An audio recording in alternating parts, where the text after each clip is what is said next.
And boom, there you have it. Image straight away. That's how super quick Google Functions are, with my name plastered all over it and a direct URL to the link. Hello and welcome to this video. Today I'll be taking you through a really simple and easy to get started with cloud project. It's just an image watermarker. When I upload a file to this website, all it's going to do is add a watermark with my name on it.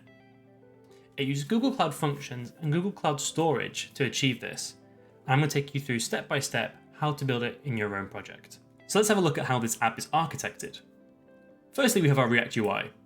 We allow users to upload whatever image they want from their file system. This image gets uploaded to a Google Cloud function, which does all the compute. It does four things. It uploads the image to Google Cloud Storage, it adds a watermark, it then stores the watermarked image in Google Cloud Storage, and then returns a download URL for the new image, as you can see here. So let's jump into the code. Before you get started, you'll need to do two things. First of all, create a new Google Cloud project on the Google Cloud console, and number two is download the repository for this UI from my GitHub. Both links in description. The UI itself is quite trivial. It's an input to accept the file, and a button to handle submit. The handle submit function, again, is really basic. We create a new form data object and append the image. We then submit that image to our endpoint that we're going to be specifying in the cloud later.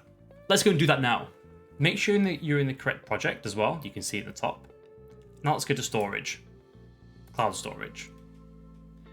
For this part, you might need to enable billing.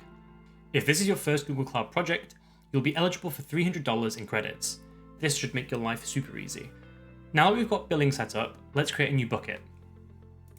Let's call it Watermarker Images.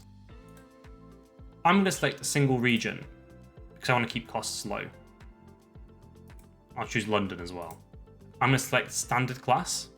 I'm going to click uniform access control. And I'm going to click none for protection tools. Let's click create. For this section, I'm going to make sure to untick enforce public access prevention because I want users to be able to access the images once they've created them. Let's click confirm. And now we have our bucket. Awesome. Now we need to make sure that users on our website can actually access the images once they've been generated. All we need to do this is go to our buckets, choose the one that we just made, and click the three dots on the right hand side. Click edit access. Now let's click add principal and search for all users. Now for assigned roles, let's click select a role. For quick access, let's look at cloud storage and storage object viewer. That's all we need. And click save. And we want to make sure to allow public access. And that's all done. What we need to do now is create the Google Cloud function that will do the heavy lifting, as we mentioned in our infrastructure diagram. So let's go and do that now. So let's search for functions. And click create a function. If this is your first time creating a function, you might have to enable some of the APIs. Click enable. Cool. And now we're given the UI to create a function. We're going to make a first gen function. We're going to call it create watermark. And we're going to set the region to EU somewhere. I think it's EU2. That's London, it's the closest. We're going to make the trigger a HTTP trigger. For the trigger, we're going to allow unauthenticated calls. Quick disclaimer, after you're done playing with this project, disable this function. You don't want people running up your bill for no reason. Runtime, let's keep this default and go to next. For this function, I'm going to choose Python because it's something I'm comfortable with. And let's get coding. As you can see here, there are two files for this function, a main.py and a requirements.txt. If you're familiar with Python development, you'll know the requirements.txt is where we keep our dependencies, and our main.py is when we do the actual code. The main.py file specifies a function called hello world, which is actually defined here as well, which is the entry point. The entry point of the Google Cloud function is literally just that. When the function gets called, it's going to run exactly what it says here. In this case, at this point in time, it's going to be this function, which is defined down here.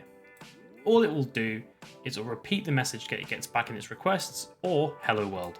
Google have also included some documentation here, and mentions that the request parameter here is actually the Flask request object. So you can go and look at the documentation for that if you were unsure of anything. But I'm going to delete it for the time being. I'm actually going to delete all of the function and start with a clean slate. For this function, I'll be using two dependencies: Google Cloud Storage, which is the Google API used for storage, and Pillow, a drawing package. Now here's the function I made earlier. Let's go through it line by line. The first chunk of code actually grabs the file from the request. It looks through the files object in the request and looks for the file named file. This is something we specified in the React front end, so don't worry about this now. We grab the file name and the contents of that file. We also do a specification here of the bucket name we'll be dealing with. In my case, it's Watermarker images, but in your case, it will be with the name of the bucket that you created earlier. We then deal with Google Cloud Storage here. We instantiate a new client, and then we specify a bucket that we're referencing. In this case, it's going to be bucket name, which is Watermarker images. We then instantiate a blob object. A blob is just a file, an image, a movie, whatever. In this case, we're going to be calling it file name, which is the name of the file we've uploaded. And then we upload it to GCS. The next step is to actually write the watermark. In this case, I'm just doing my name in text. We open the file in Pillow, we create a draw object, specify some text to write, and then write it. I'm being a bit extra and writing it several times. The next step is to actually upload that new image. We specify a new file name. I'm just prefixing the old file name with watermarked. And then we save it. We then need to upload that file. We use the same method as before, the blob object, and specify the new file name, and then upload it from that given file, and specify that it's actually going to be a PNG file. And then we need to return the download URL. In this case, Google uses a pretty standard URL convention. We pass in the bucket name and the new file name, and this will get passed to the React UI. Let's click deploy. Now it's time to wait. After some time, you'll see a green tick next to the name of your function. This shows it has deployed successfully. Now, let's go to trigger and get the URL of our function. Click the copy button and let's go back to the React UI. Now that we're back in our React UI, we need to take the URL that we've just copied and paste it into a .env.local file, like this. Now that you've updated the env file, you might have to rerun your server. Now let's go check it out. Right, moment of truth. We've got a function deployed, storage set up, UI all hooked up. All we need to do is upload a file. Let's select the heart for good luck and click upload. And boom, there you have it.